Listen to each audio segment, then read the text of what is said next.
119వ కీర్తనలో ఉన్న ప్రత్యేకత తెలుసా?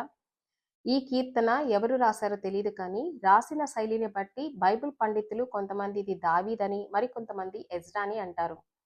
ఇందులో ఉన్న ప్రత్యేకత ఏంటి అంటే, తెలుగులో ఎలా అయితే ఆ నుండి బండిరా వరకు 56 అక్షరాలుంటాయో, హీబ్రూ భాషలో 22 అక్షరాలు ఉంటాయి. హీబ్రూలో మొదటి అక్షరం అలెఫ్.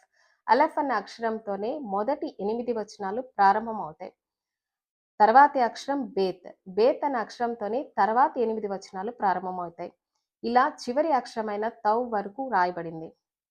హీబ్రూలో ఎన్ని అక్షరాలున్నాయో అన్ని అక్షరాలతో దేవుని స్తుతించాలి అన్న భావంతో రాయబడింది. ఇది మన ఒరిజినల్ హీబ్రూ బైబిల్‌లోనే మనం ఈ శైలిని చూడగలం.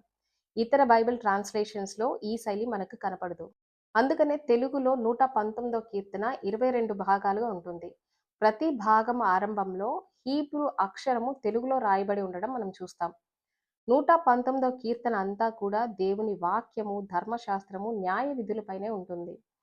మనిషి యొక్క జీవితానికి అత్యుత్తమ మార్గదర్శి దేవుని వాక్యమే అని 119వ కీర్తన మనకు తెలియజేస్తుంది.